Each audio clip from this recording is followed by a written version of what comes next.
इच्छा को ही मार डालना चाहिए। वो इच्छा को पूर्ण करने का प्रयास कभी भी नहीं करना चाहिए, क्योंकि राग से, द्वेष से, ईर्ष्या से, देखा देखी से जो इच्छा जागती है, वो इच्छा आपको और परिवार को, सबको दुखी करने वाली होगी। बुरी इच्छा जागने ही मत देना, उसको पूर्ण करने का प्रयास मत करना।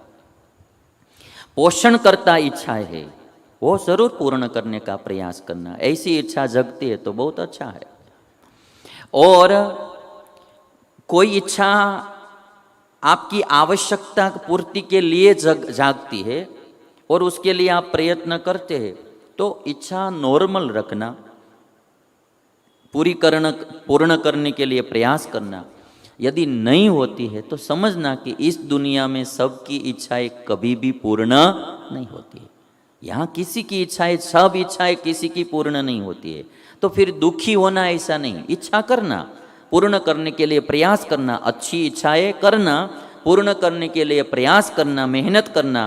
पूर्ण नहीं होती है तो भी ईश्वर को थैंक यू बोलना कि इसमें भी कुछ मेरा भला होगा, इसमें भी मेरा कुछ भला होगा। दुखी मत होना। तो मैं देखता हूं पशु पक्षियों में और मानव में, मानव ज्यादा दुखी है, उसका कारण है इच्छाएं। मानव को बहुत इच्छाएं होती रहती है और ज्यादा रोग करता बैक्टीरिया जैसी इच्छाएं ज्यादा होती है ना। रोग करता बैक्टीरिया की तरह बुरी इच्छाएं ज्यादा होती है, तो फिर वो आदमी स्वयं और दूसरे को दुखी करता है। और जिसको इच्छा नहीं होती है वो आदमी सुखी होता है।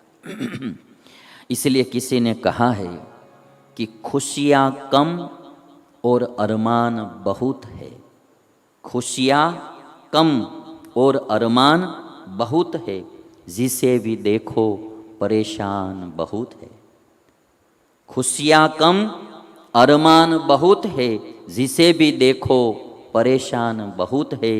करीब से देखो तो निकला रेत का घर, करीब से देखो तो निकला रेत का घर, मगर दूर से इसकी शान बहुत है। दूर से इसकी शान बहुत है। यानी ये बहुत समझने जैसा शेर है। खुशियाँ कम, अरमान बहुत है। जिसके जीवन में अरमान बहुत होंगे, खुशियाँ कम ही होगी। ये सीधा हिसाब है। यहाँ सब अरमान पूर्ण होते ही नहीं है, इसलिए पूर्ण नहीं होंगे। इच्छा में एक ही बात होती, इच्छा पूर्ण होगी तो सुख होगा और पूर्ण नहीं होगी तो दुख होगा।